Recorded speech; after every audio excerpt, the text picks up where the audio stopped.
KPIT stock 2 సంవత్సరాల క్రితం వరకు అందరికీ ఒక డార్లింగ్ స్టాక్ అండి. ఇప్పుడు ఈ స్టాక్ ఇంత ఘోరంగా ఎందుకు పడిపోతోంది? సో ఇప్పుడు కేపీఐటీ స్టాక్ ని ఉంచాలా, తీసేయాలా, లేదు ఇన్వెస్ట్మెంట్ చేయాలా, ఒక కంప్లీట్ క్లారిటీ అయితే తెచ్చుకుందామండి. ఇక వేదాంత స్టాక్స్ గురించి మాట్లాడుకోవాలి. డీమర్జ్ అయిన తర్వాత వేదాంత స్టాక్స్ లో చాలా బజ్ క్రియేట్ అవుతోంది. ఈ బజ్ నిజమా, లేదు అంటే మరొక పెద్ద ట్రాప్ వీటిలో ఉన్నదా? ఇక సెబీ వాళ్ళు ఒక కంపెనీని అయితే పంపించడం జరుగుతుందని చెప్పి పట్టుకున్నారండి, ఒక కంపెనీ ఎండీని. దాని గురించి కూడా తెలుసుకుందాం. రిలయన్స్ పవర్ లో మళ్ళీ మనకి పెద్ద యాక్టివిటీ కనిపిస్తుందండి. ఆర్టిఫిషియల్ ఇంటెలిజెన్స్ అంటూ ఈ కంపెనీలో ఏదో జరుగుతుందంటూ న్యూస్ వస్తుంది. ఇది కరెక్టా కాదా? దీన్ని మనం ఎలాగ ప్రొసీడ్ అవ్వాలి ఫర్దర్ గా? ఇరాన్ అమెరికా మీద ఎన్ని ఆంక్షలు పెడుతున్నా, ఎన్ని కండిషన్స్ పెడుతున్నా నెగిటివ్ గా రియాక్ట్ అవ్వాల్సిన మార్కెట్లో అసలు ఎందుకు పట్టించుకోవట్లేదు? ఎస్పెషల్లీ అమెరికా మార్కెట్లు ఆగకుండా ఎందుకు పెరిగిపోతున్నాయి? మన ఐటీ సెక్టార్ స్టాక్స్ కంప్లీట్ గా పడిపోయే టైం వచ్చిందా? ఈ ఐటీ స్టాక్స్ పడిపోవడానికి ప్రధాన కారణమైన డాలర్ అవ్వచ్చు, లేదు అంటే వడ్డీ రేట్లు అవ్వచ్చు, ఫర్దర్ గా ఇంకెంతకాలం అటు బంగారాన్ని లేదా సిల్వర్ ని ఇబ్బంది పెడతాయి? ఇప్పటికే గోల్డ్ లో పెట్టుబడి పెట్టిన వాళ్ళ పరిస్థితి ఏంటి? ఫర్దర్ గా గోల్డ్ ఇంకా పడిపోతుంది అనడానికి ఎలాంటి కారణాలు కనిపిస్తున్నాయి? జియో పాలిటిక్స్ కొంతవరకు సద్దుమణుగుతున్న టైంలో ఇప్పుడు రష్యా సడన్ గా చైనా వాళ్ళకి మిలిటరీ ట్రైనింగ్ ఎందుకు నేర్పిస్తోంది? ఇలాంటి గ్లోబల్ అంశాలే కాదండి, మన మార్కెట్ లో డొమెస్టిక్ గా చాలా అప్డేట్స్ అయితే కనిపిస్తున్నాయి. వీటి గురించి కూడా మనం కంప్లీట్ గా మాట్లాడుకుందాం. ఇవాల్టి వీడియోలో మనం మాట్లాడుకునే ప్రతి విషయం మీకు చాలా మంచి అప్డేట్స్ అయితే ఇస్తాయండి.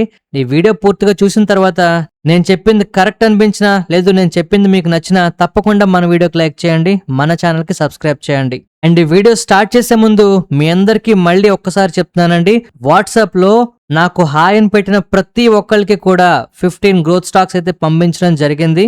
మహా అయితే ఒక 100-200 మంది మిగిలిపోయి ఉంటారండి. అండ్ వాళ్ళకు కూడా ఎందుకు పంపించడం అవ్వలేదు అంటే, చాలా మంది మళ్ళీ రిపీట్ గా రిక్వెస్ట్ పెట్టడం వల్ల ఎవరికి పెట్టేమో ఎవరికి పెట్టలేదో కొంత క్లారిటీ లేకపోవడం ఒక 100-200 మంది మిగిలిపోయారండి. అండ్ ఒకవేళ మీకు ఇప్పటికీ కనుక రాకపోతే మరొకసారి హాయ్ అని పెట్టండి, క్లియర్ గా మెన్షన్ చేయండి, సార్ స్టాక్స్ మాకు ఒకసారి పెట్టండి గ్రోత్ స్టాక్స్ గురించి అని. మీ అందరికి ఖచ్చితంగా రిప్లై వచ్చేస్తుంది. సో ఇప్పుడు మీకు స్క్రీన్ మీద కనిపిస్తున్నట్టు మేమైతే రిప్లై పంపించామండి. అందులో మీదున్నది పీడిఎఫ్, కిందన్నది స్పెషల్ గా గ్రూప్ యాక్సెస్ ఇవ్వడానికి ప్రాసెస్ కూడా ఉన్నదండి. ఒక్కసారి 1-2 సార్లు చెక్ చేసుకొని స్టిల్ ఇప్పటికీ మీకు రాకపోతే అప్పుడు ఒకసారి స్టాక్స్ పంపించండి అని పెట్టండి, మీకు ఖచ్చితంగా రిప్లై వచ్చేస్తుంది. అండ్ ఒక హంబుల్ రిక్వెస్ట్ ఏంటంటే, ఒకవేళ మీకు వస్తే మళ్ళీ పెడతామేమో అని చెప్పి మళ్ళీ అడగండి. ఎందుకంటే చాలా మంది ఇలాగే పెడుతున్నారండి, పెట్టిన మెసేజ్లే చూసిన మెసేజ్లే చూడాల్సి వస్తుంది మాకు. దీనివల్ల పంపించిన వాళ్ళకి ఇంకా డిలే అవుతుందండి, అర్థం చేసుకుంటారు ఆశిస్తున్నా. సో ఇవాళ మనం ఫస్ట్ మాట్లాడుకునే ఇంపార్టెంట్ అప్డేట్ ఏది అంటే, ఇండియా తెలుగు జిఎస్టీ కలెక్షన్స్ అండి. 1.95 lakh crore అయితే మనం హిట్ అయ్యాం. జిఎస్టీ కలెక్షన్స్ పెరుగుతున్నాయి అంటే మన ఎకానమీ స్ట్రాంగ్ గా ఉన్నట్టు, మన మార్కెట్లకి ఇది పాజిటివ్ విషయం అండి. అయితే ఈ నంబర్కి ఎందుకంత ఇంపార్టెన్స్ ఇవ్వాలి అంటే, గడిచిన 13 నెలల్లోనే ఫాస్టెస్ట్ గ్రోత్ ని మనం నమోదు చేసామండి. బిజినెస్ యాక్టివిటీ స్ట్రాంగ్ గా ఉందని చెప్పడానికి ఇది ఎగ్జాంపుల్. అయితే ఇది ఇంతలా పెరగడానికి గల కారణం ఏంటి అంటే, జిఎస్టీ మనకి క్లియర్ గా కలెక్షన్స్ 34.6% పెరగడం జరిగిందండి. ఎస్పెషల్లీ ఇంపోర్ట్ సెగ్మెంట్ లో ఈ గ్రోత్ అయితే మనం చూస్తున్నామట, కానీ డొమెస్టిక్ సెగ్మెంట్ లో గ్రోత్ మాత్రం కాస్త స్లోగానే ఉందట. అంటే దీని అర్థం ఏంటంటే, ఇంపోర్ట్స్ ఇప్పుడు మనకి చాలా మేజర్ రోల్ అయితే క్రియేట్ చేస్తున్నాయండి. అయితే డొమెస్టిక్ గా ఈ గ్రోత్ మాత్రం కేవలం 6.5% మాత్రమే ఉందట. అంటే ఫర్దర్ గా కన్జంప్షన్ అనేది ఇంకా పెరగడానికి ఆస్కారం ఉంది అని మనం పాజిటివ్ గా తీసుకోవాలి దీన్ని. సో రేపు పొద్దున్న నెక్స్ట్ కమింగ్ డేస్ లో ఎప్పుడైనా డొమెస్టిక్ గా కూడా జిఎస్టీ కలెక్షన్స్ పెరిగాయి అంటే ఖచ్చితంగా మన మార్కెట్ లో ఇంకా స్పీడ్ గా పెరగడానికి అవకాశం ఉంటుందండి. ఈ జిఎస్టీ నెంబర్స్ ని మనం చాలా సీరియస్ గా తీసుకునే టైం అయితే మళ్ళీ వస్తుంది ఇప్పుడు మార్కెట్ లో. ఇక మన ఇండియాలో next one of the positive news ఏది అంటే, ఆటో సెక్టార్ అలాగే ఈవీ ట్రాన్స్మిషన్ కి సంబంధించి మనం న్యూస్ వింటున్నామండి. ఇండియా మొత్తంకి ఆటో ఇండస్ట్రీకి ఒక మెసేజ్ అయితే ఢిల్లీ దగ్గర నుంచి వచ్చిందండి. కంప్లీట్ గా ఇక ఈవీ వెహికల్స్ మాత్రమే రిజిస్ట్రేషన్ చేస్తారండి, ఐస్ వెహికల్స్ ని పూర్తిగా ఆపేస్తారు. సెవరల్ స్టేజెస్ లో ఈ కేటగిరీస్ వైజ్ వీనైతే ఆపుతారండి. ఇది ఇంపార్టెంట్ ఎందుకు అంటే, ఇదే టెంప్లెట్ నెక్స్ట్ మన ఇండియా మొత్తం వర్తించబడుతుంది. ఒకవేళ అది జరిగితే అప్పుడు మనకి చాలా పెద్ద వెల్త్ క్రియేట్ చేసే అవకాశం వస్తుందండి. దీనివల్ల ఎక్కువ ఎవరు బెనిఫిట్ అవుతారు అంటే ఈవీ మేకర్స్ అండి. నిన్న వీడియోలో ఆల్రెడీ 5 స్టాక్స్ గురించి మాట్లాడుకున్నామండి, గుర్తుందా? ఫోకస్ చేయండి అని చెప్పి. బ్యాటరీ మ్యానుఫ్యాక్చరర్స్ అవ్వచ్చు, ఆటో కాంపోనెంట్ సప్లయర్స్ అవ్వచ్చు, ఆర్ ఈవీకి సంబంధించి లింక్డ్ చాలా కంపెనీస్ ఇన్ఫ్రాస్ట్రక్చర్ ప్రొవైడ్ చేసేవన్నీ కూడా మనకి ఇప్పుడు లాభపడతాయి. సో ఇప్పుడు ట్రెడిషనల్ కంబషన్ వెహికల్స్ ఎవరైతే తయారు చేస్తున్నారో లేదు అంటే వాటి మీద డిపెండ్ అయిన ప్రతి కంపెనీకి మనం చాలా నెగటివిటీ చూస్తామండి. ఇవాళ కూడా ఒక స్టాక్ ఉంది, దాని గురించి మాట్లాడదాం. చాలా కింద పడిందండి. ఆ స్టాక్ గురించి మాట్లాడుతున్నప్పుడే ఇప్పుడు నేను బాగా కాన్సన్ట్రేషన్ చేస్తున్న మరొక స్టాక్ గురించి కూడా మాట్లాడతాను, మిస్ అవ్వకుండా చూడండి. ఇక నెక్స్ట్ మనం గోల్డ్ అలాగే సిల్వర్ గురించి మాట్లాడుకోవాలండి. సిల్వర్ గురించి పక్కన పెట్టండి, మెయిన్ గా గోల్డ్. 2 నెలల క్రితం చాలా మంది ఇంకేముంది గోల్డ్ ఇక పెరిగిపోతుంది, గోల్డ్ లో పెట్టుబడి పెడితే మళ్ళీ డబుల్ అయిపోతాయని చెప్పి విపరీతంగా పెట్టుబడిని పెట్టే వాళ్ళ అందరికీ కూడా ఇప్పుడు చాలా ఇబ్బందికర పరిస్థితులు వస్తున్నాయండి. గడిచిన 13 సంవత్సరాల్లోనే వరస్ట్ క్వార్టర్ ని గోల్డ్ అయితే నమోదు చేసిందని చెప్పొచ్చు. గ్లోబల్ గా అన్సర్టైనిటీ ఉన్నా కూడా క్లియర్ గా గోల్డ్ కింద పడిపోతూనే ఉంది. కారణం ఏంటండి, ఇప్పటికైనా తెలుసుకోండి. యుఎస్ దగ్గర నుంచి ఎస్పెషల్లీ ఫెడరల్ రిజర్వ్ ఫర్దర్ గా ఇంట్రెస్ట్ రేట్లు హయ్యర్ గానే ఉంటాయంటూ, ఆర్ ఇవే రేట్స్ లాంగర్ టైమ్ లో కంటిన్యూ అవుతాయంటూ, పెరగడానికే ఛాన్స్ ఉంది కానీ ఇక వడ్డీ రేట్లు తగ్గడానికి ఛాన్స్ లేదన్నట్టు మాట్లాడారండి. సో ఇక్కడ గ్లోబల్ గా ఫెడ్ తాలూకా స్టాన్స్ మారకపోతే మారనంత కాలం గోల్డ్ కింద పడుతూనే ఉంటుందండి, ఎందుకంటే ప్రాఫిట్ బుకింగ్స్ ఇంకా జరుగుతూనే ఉంటాయి. సో ఇప్పుడు గోల్డ్ ఇలా హర్ట్ అవుతుంది కనుక నో లాంగర్ గ్యారంటీడ్ ఇన్కమ్ ఇందులో వస్తుంది అని నమ్మకం తగ్గిపోతుంది చాలా మందికి. యాక్చువల్ గా భయం పెరిగిపోతుందండి. నమ్మకం అయితే ఉంది నాకు కూడా, నేను కూడా గోల్డ్ మీద బుల్లిష్ గానే ఉన్నాను లాంగ్ టర్మ్ కి. బట్ ప్రస్తుతానికి ఏంటంటే ఈ ప్రాఫిట్ బుకింగ్స్ వల్ల షార్ట్ టర్మ్ లో ఇంట్రెస్ట్ రేట్లు ఎక్కువ ఉంటే గోల్డ్ నుంచి పెట్టుబడులన్నీ కూడా సేఫ్ హెవెన్ కన్నా 100% ఇన్కమ్ వచ్చే ఇలాంటి బాండ్స్ వైపు వెళ్ళిపోతాయి కనుక పెట్టుబడులన్నీ ఇప్పుడు ఇంట్రెస్ట్ పేయింగ్ అసెట్స్ చాలా అట్రాక్టివ్ గా మారిపోతున్నాయండి. అండ్ ఇక్కడ ప్రాబిలిటీ ఏంటి అంటే 67% వరకు కూడా నెక్స్ట్ సెప్టెంబర్ లో రేట్ హైక్ ఉంటుంది అని చెప్పి ఎక్స్పెక్ట్ చేస్తున్నారు. సో సెప్టెంబర్ లో రేట్ హైక్ వస్తుందనే నమ్మకం పెరుగుతున్న కొద్దీ గోల్డ్ కింద పడిపోతుంది. ఎప్పుడైతే గోల్డ్ ఈ విధంగా భయపడుతూ ఉంటారో ఆ టైంలో వడ్డీ రేట్లు నిజంగా సెప్టెంబర్ లో వచ్చాయనుకోండి ఇంకా కింద పడడానికి అవకాశం ఉంటుందండి. ఈ విషయాన్ని ఖచ్చితంగా గుర్తుపెట్టుకోవాలి. అయితే గోల్డ్ ఇక రికవర్ అవ్వదా అంటే అలాగేం కాదండి, ఖచ్చితంగా రికవర్ అవుతుందండి. ఇన్ఫ్లేషన్ సంబంధించి ఏమాత్రం కూల్ డౌన్ జరిగినా లేదు ఫెడ్ వాళ్ళ తాలూకా టోన్ ని కాస్త డోవిష్ గా మార్చినా ఖచ్చితంగా గోల్డ్ లో స్టెబిలిటీ మనం మళ్ళీ చూస్తామండి. సో యుఎస్ తలక ఇన్ఫ్లేషన్, మన ఇండియా తలక inflation, payroll data, fed commentary ఇవన్నీ కూడా మనకి కమింగ్ వీక్స్ అండ్ మంత్స్ లో చాలా కీ రోల్ ప్లే చేయబోతున్నాయి. మిస్ అవ్వకుండా మనం 100% ఫాలోఅప్ చేయాల్సిందే. మరి అయితే ఇవాళ సర్ప్రైజింగ్లీ రష్యా గురించి చైనా గురించి ఒక ఇంపార్టెంట్ అప్డేట్ అయితే కనిపిస్తుందండి మార్కెట్ లో. ఎస్పెషల్లీ యూరప్ చాలా భయపడుతుందట, కాస్త కన్సర్న్ చూపిస్తుందండి. ఎందుకంటే రష్యా వాళ్ళు హై లెవెల్ మిలిటరీ ట్రైనింగ్ ని చైనీస్ పర్సనల్స్ కి అయితే ఇస్తున్నారట. అయితే మనందరికి ఒక క్వశ్చన్ రావచ్చు, రష్యా వాళ్ళు ఏంటి చైనా వాళ్ళకి మిలిటరీ ట్రైనింగ్ ఇవ్వడం ఏంటి అని. ఇక్కడ ఏం జరుగుతుంది అంటే రష్యా వాళ్ళు రియల్ బ్యాటిల్ ఫీల్డ్ ఎక్స్పీరియన్స్ ని, ఉక్రెయిన్ వార్ లో జరిగిన ఆ సీన్స్ ని, సినారియోస్ ని, ఎక్స్పీరియన్స్ ని షేర్ చేస్తున్నారండి చైనా దళక పర్సనల్స్ కి. And at the same time China వాళ్ళు ఏం చేస్తున్నారు, వాళ్ళ దళక అడ్వాన్స్డ్ మ్యానుఫ్యాక్చరింగ్ క్యాపబిలిటీస్ ని రష్యాకి అయితే షేర్ చేస్తున్నారట. అయితే ఇక్కడ యూరోప్ ఎందుకు వర్రీ అవుతుందని మనకి పెద్ద ఇంపార్టెంట్ క్వశ్చన్ అండి. ఇక్కడ యూరోప్ ఎందుకు భయపడుతోంది అంటే ప్రస్తుతానికి రష్యా చైనా 2 పెద్ద ఎకానమీలండి. ఈ 2 కూడా స్ట్రాటజిక్ గా ఈ విధంగా టైస్ కనుక పెంచుకుంటూ వెళ్తే వాళ్ళ మధ్యలో ఈ విధంగా స్ట్రాటజీలు కనుక ఇచ్చిపుచ్చుకోవడం జరిగితే ఖచ్చితంగా వాళ్ళిద్దరు కూడా స్ట్రెంగ్త్ అవుతారండి. జియో పొలిటికల్ రైవలరీస్ అనేవి క్లియర్ గా పెరుగుతాయి. ఇప్పటికే రష్యా మీద యూరోప్ గుర్రుగా ఉంది, ఉక్రెయిన్ తో యుద్ధం ఆపాలని పట్టుబడుతోంది. అండ్ రష్యాను కొంతవరకు ఇబ్బంది పెట్టే ప్రయత్నం కూడా చేస్తుందండి అమెరికా మాట వింటూ. సో ఇప్పుడు యూరోప్ కి ఎగనెస్ట్ గా రష్యా చైనా కలిసాయి అనుకోండి, ఖచ్చితంగా వీళ్ళకి ఇది బ్యాడ్ న్యూస్ అయితే అవుతుందండి. సో డిఫెన్స్ స్పెండింగ్ అవ్వచ్చు, సప్లై చైన్ అవ్వచ్చు, జియో పొలిటికల్ రిస్క్ అవ్వచ్చు, ఇవన్నీ కూడా ఓవర్ టైం ఇంక్రీజ్ అవడానికి ప్రమాదం అయితే ఉందండి, గుర్తుపెట్టుకోవాలి మనం.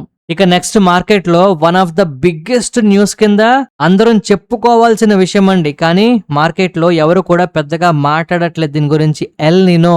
నెక్స్ట్ మన మార్కెట్ నే కాదండి, ప్రపంచ మార్కెట్ ని, ఎకానమీని, ప్రతి ఒక్కరిని ఇంపాక్ట్ చేయడానికి రెడీగా అవుతోంది. మీకు తెలుసా వరల్డ్ లోనే హాటెస్ట్ జూన్ ఎవర్ మనకి రికార్డ్ అయిందండి ఈసారి. ప్రపంచ సముద్రాలన్నింటిలో కొన్ని కూడా హాటెస్ట్ టెంపరేచర్ నమోదైందట. ఇది ఎందుకు ఇంపార్టెంట్ అంటే సముద్రాలే మనకి భూమి మీద ఉన్న ఎక్సెస్ హీట్ ని అబ్జార్బ్ చేసుకుంటాయండి.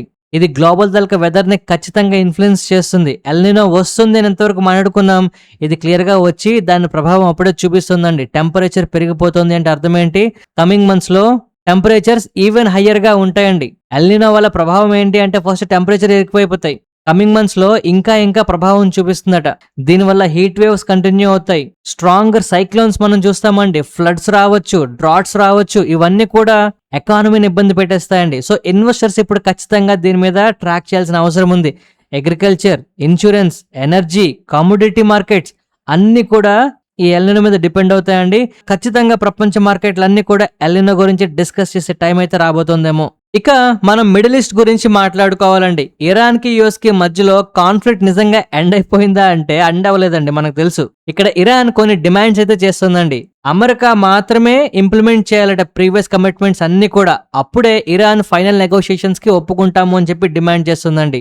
మరి ఇరాన్ ఇలాగా డిమాండ్స్ చేస్తూ ఉంటే డిప్లొమసీ నడుస్తోందా అంటే ఎస్ నడుస్తుందండి. మీడియేటర్స్ ద్వారా స్టిల్ ఇప్పటికీ కూడా డిప్లొమసీ నడుస్తుంది. మార్కెట్లో ఇది కాస్త పాజిటివ్ విషయం అండి. డైరెక్ట్ టాక్స్ అయితే ఇంకా లిమిటెడ్ గానే ఉన్నాయి, పెద్దగా జరగట్లేదు. సో ఈ డిప్లొమసీ రన్ అవుతుంది కనుకే ఈవెన్ స్ట్రైట్ హోర్ముజ్ లో నిన్న మొన్న 2-3 సార్లు దాడులు జరిగిన మార్కెట్లు కాస్త పాజిటివ్ గా ఉన్నాయండి. ఇరాన్ కూడా క్లియర్ గా వార్నింగ్ ఇస్తుంది, డిప్లొమసీయే మాకు మెయిన్ ప్రయారిటీ అని. బట్ స్టిల్ అవసరమైతే మిలిటరీ పరంగా కూడా మేము ప్రిపేర్ అయ్యి ఉంటామని చెప్పి వీళ్ళు మాట్లాడడం కొంత టెన్షన్స్ అయితే ఉంటున్నాయి. కాకపోతే ఇప్పుడు అమెరికా ఇరాన్ మధ్యలో ఆల్మోస్ట్ అంతా కూడా కాస్త ప్రశాంతంగా ఉందని చెప్పుకోవచ్చు. ఏదో వారాంతంలో వీకెండ్స్ లో కాస్త ఒకరి మీద ఒకరు దాడులు చేసుకోవడం తప్పితే మార్కెట్లు పట్టించుకోవట్లేదు కనుక ఈ విషయాన్ని మనం అమ్మాయి అంటున్నాం. కానీ ఇప్పుడు ఇజ్రాయెల్ కాస్త తలనొప్పిగా మారుతుందండి. ఎందుకంటే నెతన్యాహు మళ్ళీ వార్నింగ్ ఇచ్చాడు. స్టిల్ ఇప్పటికీ కూడా ఇరాన్ మీద దాడి చేయడానికి, ఏ క్షణమైన దాడి చేయడానికి మేము ప్రిపేర్డ్ గా ఉన్నాము అని. ఒకవేళ ఎప్పుడైనా సరే ఎలాంటి విషయంలో అయినా సరే ఇరాన్ న్యూక్లియర్ వెపన్స్ తయారు చేస్తుందన్న విషయం తెలిస్తే దాన్ని ఆపడమే ప్రధాన ప్రయారిటీ అన్నట్టు వీళ్ళు ఇప్పటికీ మాట్లాడుతున్నారు.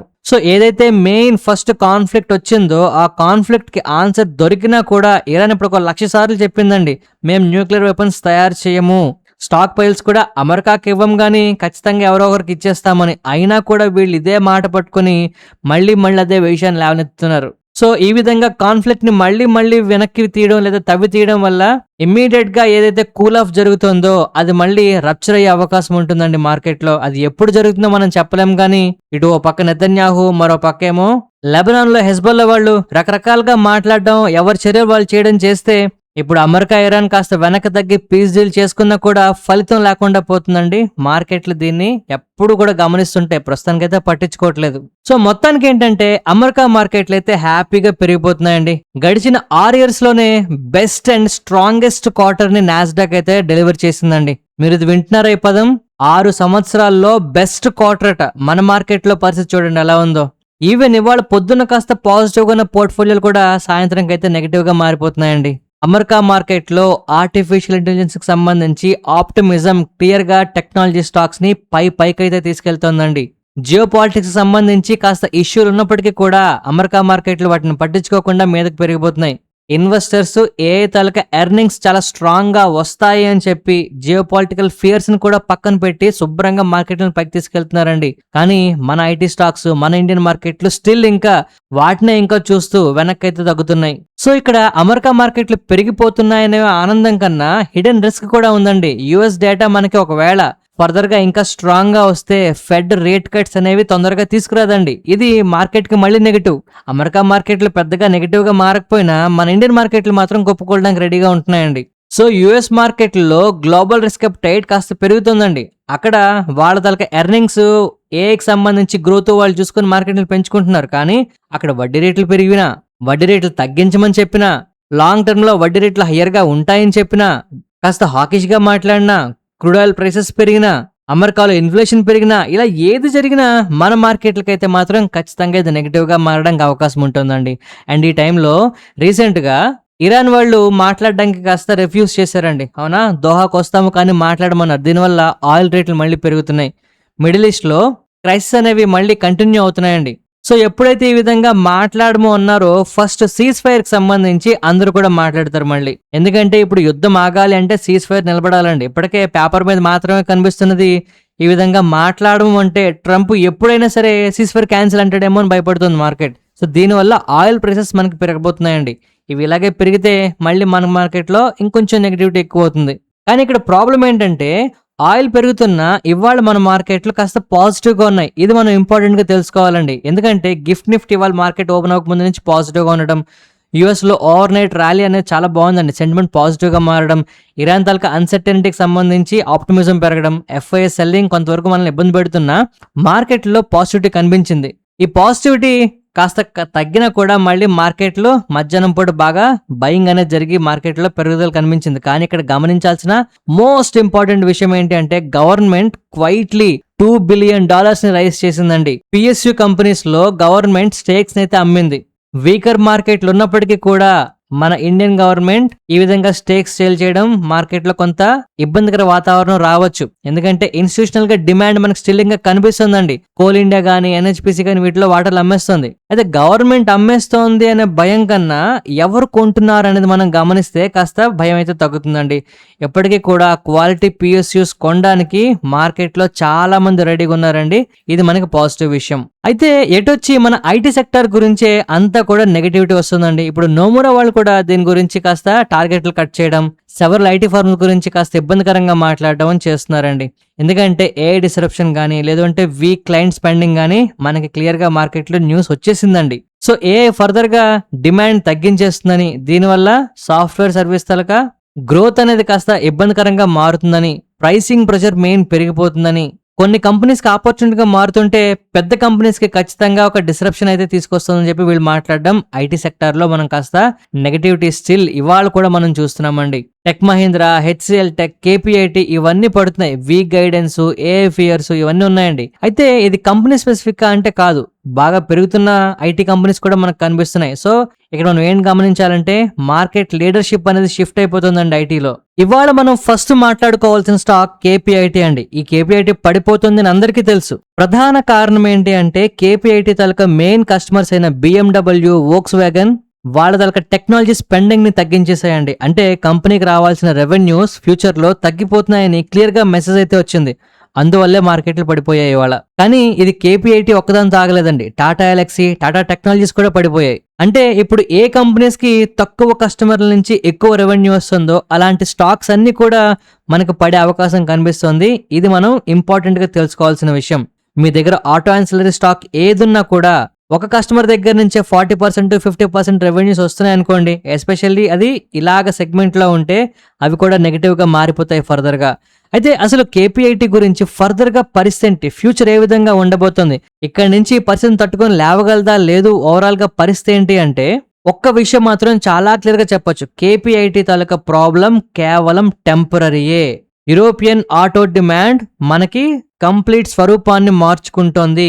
దానివల్ల ఒక్కసారిగా షార్ట్ టైమ్ లో కేపీఐటీ ఇబ్బంది పడుతుందండి. మీకు గుర్తుంటే మనం సోనా బిఎల్డబ్ల్యూ గురించి మాట్లాడుకుంటూ సోనా బిఎల్డబ్ల్యూకి సడన్ గా బిజినెస్ పెరిగిపోతుంది. కారణం ఏంటంటే అక్కడ కాంపోనెంట్స్ తయారు చేస్తున్న కంపెనీస్ మూతపడిపోతున్నాయని చెప్పాం. కారణం ఏంటి, అక్కడ రెగ్యులర్ ఐస్ ఇంజిన్స్ నుంచి అందరూ కూడా ఈవీ సెగ్మెంట్ వైపు మారుతున్నారండి. ఈ ట్రాన్సిషన్ పీరియడ్ లో బిజినెస్ కాస్త తగ్గడం, ఈవీ డిమాండ్ పక్క అందరూ వెళ్తున్నా సేల్స్ పెద్దగా లేకపోవడం, ఎగ్జిస్టింగ్ కంపెనీస్ అన్ని కూడా ఇబ్బంది పడుతున్నాయి.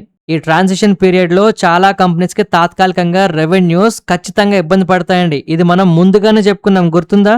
అండ్ ఇప్పుడు కూడా కేపీఐటీకి ఫర్దర్ గా ఈవీ సెగ్మెంట్ నుంచి రెవెన్యూస్ ఖచ్చితంగా పెరిగే అవకాశం ఉందండి.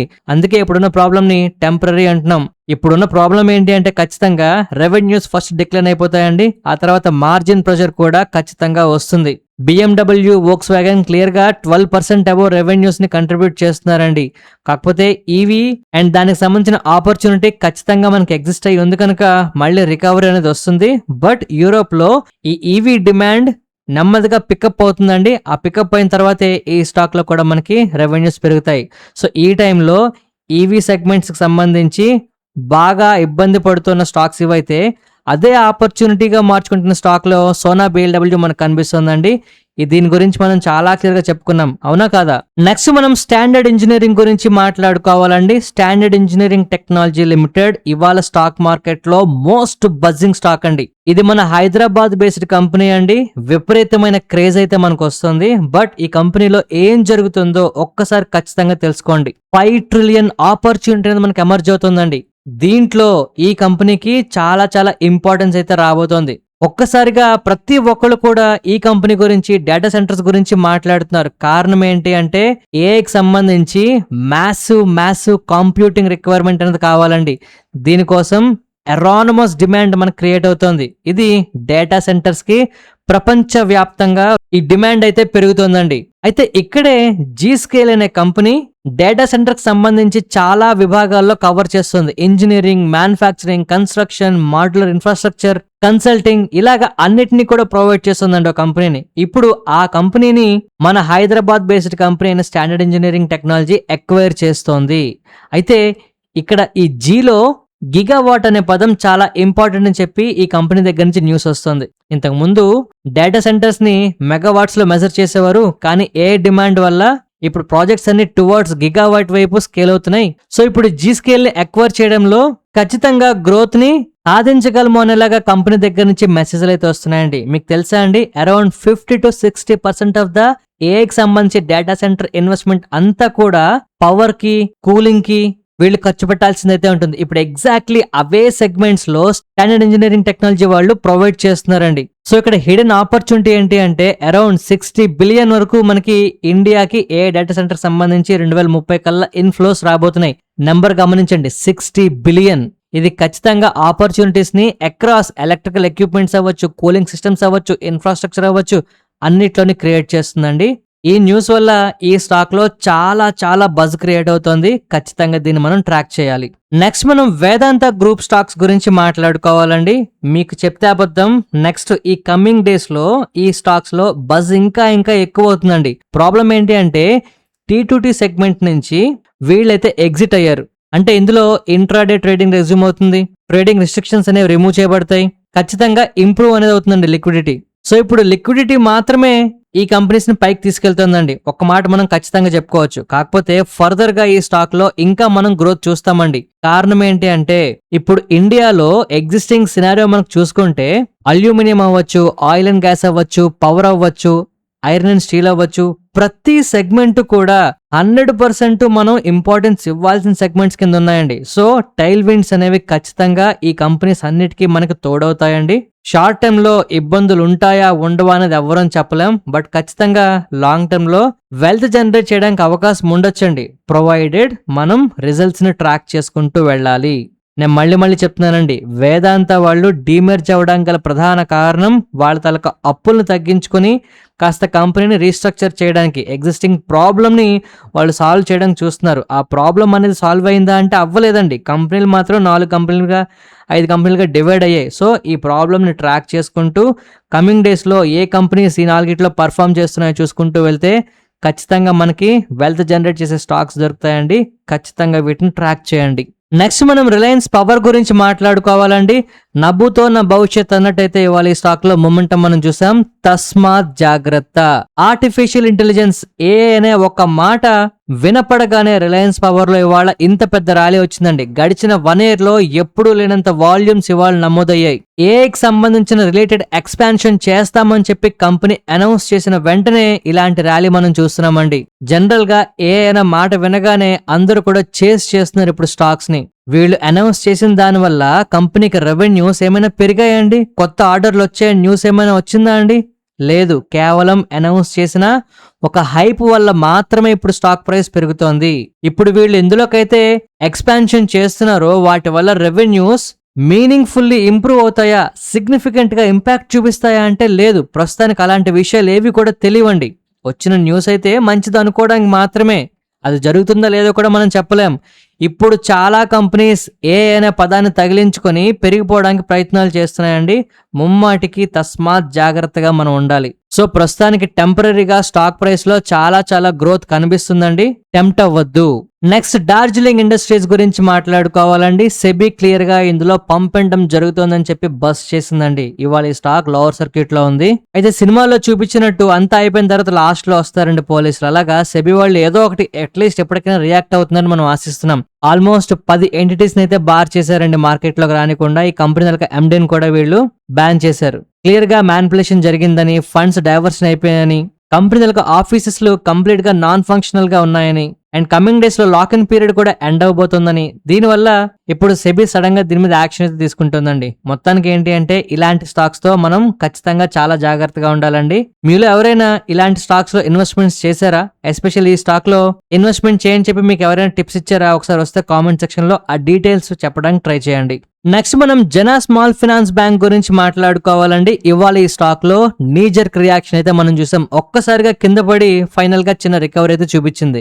కారణం ఏంటి అంటే ప్రమోటర్ ఏదైతే అప్పు ఉన్నదో ఆ ప్రమోటర్ తాలూకా అప్పుని డౌన్ గ్రేడ్ చేయడం జరిగిందండి. జనరల్ గా ప్రమోటర్ కి సంబంధించిన అప్పులు ఏమైనా సరే తీర్చలేని ఉంటే అవి జనరల్ గా కంపెనీ మీద, కంపెనీ పర్ఫార్మెన్స్ మీద ఎఫెక్ట్ చూపిస్తాయండి. కానీ ఈ కంపెనీలో మాత్రం ఏం జరుగుతుంది అంటే ప్రమోటర్ తాలూకా అప్పుల్ని డౌన్ గ్రేడ్ చేసినా కూడా ఆపరేషనల్ గా ఈ బ్యాంక్ ఇప్పటికి ప్రస్తుతానికి అయితే ఏ ప్రాబ్లం లేదు అనే క్లారిటీ రావడం మళ్ళీ స్టాక్ ప్రైస్ లో రికవరీ మనం చూస్తున్నాం. సో ఇప్పుడు ప్రమోటర్లు మనకి హోల్డింగ్ కంపెనీగా ఉన్నారండి, అలాగే ఆపరేటింగ్ కంపెనీకి దీనికి మధ్యలో ఉన్న వ్యత్యాసం క్లియర్ గా మనకు అర్థమవుతోంది. ప్రమోటర్ల తాలూకా ఇష్యూని కంప్లీట్ గా ఈ కంపెనీ తాలూకా బిజినెస్ కి రిలేట్ చేయకుండా ఉండాలని చెప్పి మనం అర్థం చేసుకోవాలి ప్రస్తుతానికైతే. నెక్స్ట్ మనం కోటక్ మహీంద్రా బ్యాంక్ గురించి మాట్లాడుకోవాలండి.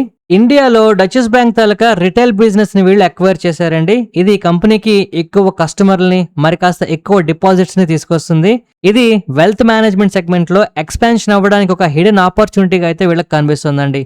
అయితే సక్సెస్ఫుల్ ఇంటిగ్రేషన్ అనేది కంప్లీట్ అయ్యే వరకు కూడా కాస్త జాగ్రత్తగా ఉండాలి. ఓవరాల్ గా వీళ్ళ స్కేల్ ఇంప్రూవ్ అవడం వల్ల లాంగ్ టర్మ్ కాంపిటేటివ్నెస్ కాస్త స్టేబుల్ గా ఉంటుందండి. అందువల్ల ఇవాళ ఈ స్టాక్ కాస్త పాజిటివ్ గా కనిపిస్తోంది. ఇక అదాని పోర్ట్స్ గురించి మనం మాట్లాడుకోవాలి. సడన్ గా బ్రోకరేజెస్ అందరూ కూడా ఈ కంపెనీ గురించి బుల్లిష్ గా మారుతున్నారండి. కానీ మనం ఎప్పటి నుంచో మాట్లాడుకుంటున్నాం అదాని గ్రూప్ స్టాక్స్ లో ఏదైనా సరే నిజంగా 100% బిజినెస్ చేస్తూ పాజిటివ్ గా కనిపిస్తున్నది ఏదైనా ఉంది అంటే ఫస్ట్ ప్రిఫరెన్స్ అదాని పోర్ట్స్ కే ఉంటుందని. ఇప్పుడు ఎంఎస్సి వాళ్ళు ఆల్మోస్ట్ $1.4 బిలియన్ ని విజాం పోర్ట్ లో అయితే ఇన్వెస్ట్మెంట్ చేస్తున్నారండి. ఇది ఎందుకు ఇంపార్టెంట్ అంటే కార్గో తాలూకా విజిబిలిటీ ఇంప్రూవ్మెంట్ అనేది లాంగ్ టర్మ్ లో క్లియర్ గా కనిపిస్తుంది అని మనం చెప్పొచ్చు. అందుకే ఇన్వెస్ట్మెంట్స్ వస్తున్నాయండి. ఇక్కడ హిడెన్ మెసేజ్ ఏంటి అంటే గ్లోబల్ ప్లేయర్స్ కూడా మన ఇండియా మీద, ఇండియా కంపెనీస్ మీద బెట్ చేస్తున్నారండి. ఇది చాలా చాలా బెటర్ గ్రోత్ విజిబిలిటీ కనిపిస్తుందని చెప్పడానికి బెస్ట్ ఎగ్జాంపుల్. ఇక నెక్స్ట్ మహీంద్రా అండ్ మహీంద్రా గురించి ఇవాళ మళ్ళీ రెండోసారి మాట్లాడుకోవాలండి. నిన్న వీడియోలో మాట్లాడుకున్నాం ఈవీ స్టాక్స్ గురించి మాట్లాడుతూ వేడతలక పోర్ట్ఫోలియో డైవర్సిఫై అయిందని. అండ్ ఇవాళ దానికి సంబంధించి ఎక్స్ట్రా న్యూస్ అయితే మనకు వస్తుందండి. ఇవాళ వీడి సేల్స్ తలక ఎస్టిమేట్స్ కంప్లీట్ గా బీట్అవుట్ అయిపోతూ మనకి రిజల్ట్స్ అయితే నెంబర్స్ వచ్చాయండి. ప్యాసింజర్ వెహికల్స్ అవ్వచ్చు, ట్రాక్టర్స్ అవ్వచ్చు, సెగ్మెంట్ లో కంప్లీట్ గా సర్ప్రైజ్ అయితే ఇచ్చాయి. సో ఎక్స్పోర్ట్ గ్రోత్ అనేది ఇక్కడ డబుల్ అవుతుందటండి. బ్రాడ్ బేస్డ్ డిమాండ్ మనకి వీళ్ళ కంప్లీట్ సెగ్మెంట్స్ లో కనిపిస్తుందట. ఖచ్చితంగా స్ట్రాంగర్ ఎగ్జిక్యూషన్ కంటిన్యూ అవుతుందని చెప్పి మేనేజ్మెంట్ దగ్గర నుంచి కామెంట్స్ రావడం వల్ల ఈ స్టాక్ లో మనం బులిష్నెస్ చూస్తున్నాం. ఇది ఫర్దర్ గా కొనసాగినా కూడా మనం ఆశ్చర్యపోవాల్సిన అవసరం లేదు. అండ్ ఈ టైంలో నేను మళ్ళీ చెప్తున్నానండి, ఈవీ సెగ్మెంట్ లో ఎవరైతే నంబర్స్ బాగా ప్రకటిస్తున్నారో జస్ట్ వాళ్ళని పట్టుకోండి చాలు, మంచి వెల్త్ మనం జనరేట్ చేసుకోగలుగుతాం. ఇప్పుడు ఢిల్లీలో ఏదైతే జరుగుతుందో కంప్లీట్ గా ఈవీలోకి షిఫ్ట్ అవుతున్నారో అలాగా నెక్స్ట్ 2-3 స్టేట్స్ కనుక అనౌన్స్ చేస్తే చాలండి, మల్టీ బ్యాగర్స్ మనం ఈ సెగ్మెంట్ లో పట్టుకోవడానికి రెడీ అవుతాం. ఇది మాత్రం ఎప్పటి నుంచి మనం రెడీగా వాటి గురించి డీటెయిల్ గా వర్క్ చేస్తూ ఉండాలండి. లేదంటే సడన్ గా ఏదో న్యూస్ వస్తుంది, స్టాక్స్ పెరిగిపోతే అప్పుడు మనం చూద్దాం అనుకోవడం కరెక్ట్ కాదు. ఇప్పటికి ఏ కంపెనీ బాగా నెంబర్స్ ప్రకటించింది మీకు డౌట్ అయితే మీరు చూడండి. కావాలంటే one of the best performance అని చెప్పి నిన్న వీడియోలో ఆల్రెడీ మనం మాట్లాడుకున్నామండి. మన 15 గ్రోత్ స్టాక్స్ లో కూడా మెన్షన్ చేశాను. ఇక్కడ కనిపిస్తున్న వాట్సాప్ నంబర్కి మీరు హాయ్ అని మెసేజ్ పెడితే గ్రోత్ స్టాక్స్ కూడా మీకు పంపిస్తానండి. మీకు ఆల్రెడీ వచ్చుంటే మరి పంపించొద్దు. అలాగే స్పెషల్ గ్రూప్ లో యాక్సెస్ ఇస్తానని చెప్పాను కదండి, దానికి కూడా మేము రిప్లై ఇస్తున్నాం. ఒకవేళ మీకు రిప్లైస్ రాకపోతే ఖచ్చితంగా మీరు ఇక్కడ కనిపిస్తున్న వాట్సాప్ నెంబర్కి హాయ్ అని పెట్టండి. వీలైనంత తొందరగా రిప్లై ఇవ్వడానికి ప్రయత్నం చేస్తున్నాం. నెక్స్ట్ మనం పైసాలో డిజిటల్ గురించి మాట్లాడుకోవాలండి. ఈ ₹70 స్టాక్ ఇవాళ అప్పర్ సర్క్యూట్ కొట్టింది. 20% దగ్గర ట్రేడ్ అవుతుందండి. కారణం ఏంటి అంటే ప్రమోటర్ వాటాలు సడన్ గా ఒక్కసారిగా పెరిగాయండి. 41.8% నుంచి 46.7% కి పెరగడం ఇవాళ ఈ స్టాక్ లో ఇంత బజ్ అయితే క్రియేట్ అవుతుంది. నెక్స్ట్ మనం వాటెక్ వాబాక్ గురించి మాట్లాడుకోవాలండి. వీళ్ళకి 600 కోట్ల వర్త్ ఆఫ్ ఆర్డర్లు ఆస్ట్రియాలో వియన్నాస్ మున్సిపల్ డిపార్ట్మెంట్ దగ్గర నుంచి రావడం జరిగిందండి. ఈ న్యూస్ కారణంగా ఇవాళ ఈ స్టాక్ లో బజ్ అయితే క్రియేట్ అవుతుంది. అండ్ ఈ వాటర్ సెక్టర్ స్టాక్స్ అన్ని కూడా ఫర్దర్ గా మళ్ళీ కాస్త జూలు విదిల్చడానికి రెడీ అవుతున్నాయండి, గుర్తుపెట్టుకోండి. నెక్స్ట్ మనం క్యూపిడ్ గురించి మాట్లాడుకోవాలండి. గడిచిన కొన్ని రోజుల్లో ఏదైనా స్టాక్ వెల్త్ క్రియేట్ చేసింది అంటే ఫస్ట్ అందరూ మాట్లాడే స్టాక్ క్యూపిడ్ అని మాట్లాడుతున్నారండి. గుర్తుందా ఇది మనం ఎప్పటి నుంచి మాట్లాడుకుంటున్నామో, ఎందుకు డిమాండ్ పెరుగుతుందని చెప్తున్నాము. అండ్ ఇప్పుడు FY27 తాలూకా రెవెన్యూ గైడెన్స్ ని మరొక 10% వరకు పెంచి 660 కోట్ల కింద అనౌన్స్ చేశారండి. ఈ న్యూస్ చాలా పాజిటివ్ గా ఉండడం వల్ల ఈ స్టాక్ మళ్ళీ పైకైతే పెరుగుతుంది. ఇది ఇలా ఎంతకాలం పెరుగుతుందో మనం చెప్పలేం కానీ ఇది హోల్డ్ చేస్తున్న వాళ్ళు ప్రస్తుతానికైతే మాత్రం ఖచ్చితంగా స్టాప్ లాసెస్ అప్డేట్ చేసుకోవాలి. ఇక ఇవాల్టి నిఫ్టీ గురించి మాట్లాడుకుంటే ఇవాల్టి ప్రైస్ యాక్షన్ నేనైతే సాటిస్ఫాక్టరీ అని చెప్తానండి. బట్ స్టిల్ లాస్ట్ గంటన్నరలో మనకి మార్కెట్ లో నెమ్మదిగా హయ్యర్ లోస్ ఫామ్ అయ్యాయి, లోవర్ లోస్ మనకు ఫామ్ అవుతున్నట్టు కనిపిస్తున్నదండి. ఇది కొంచెం ఇబ్బంది పెట్టే విషయమైనా పర్వాలేదు. నిన్న మొన్నటితో కంపేర్ చేసుకుంటే మార్కెట్లో స్ట్రెంగ్త్ బాగానే ఉంది అని మనం అర్థం చేసుకోవచ్చు. ఈవెన్ ఇవాళ కూడా మార్కెట్లో 1647 స్టాక్స్ పాజిటివ్గా ఉంటే 1354 స్టాక్స్ మనకి నెగిటివ్గా ఉన్నాయి. అంటే బుల్స్ చాలా స్ట్రాంగ్గా కనిపిస్తున్నారు ఇవాళ కూడా. అండ్ నా పోర్ట్ఫోలియో ఇవాళ దగ్గరగా 0.5% వరకు పాజిటివ్గా ఉండేదండి.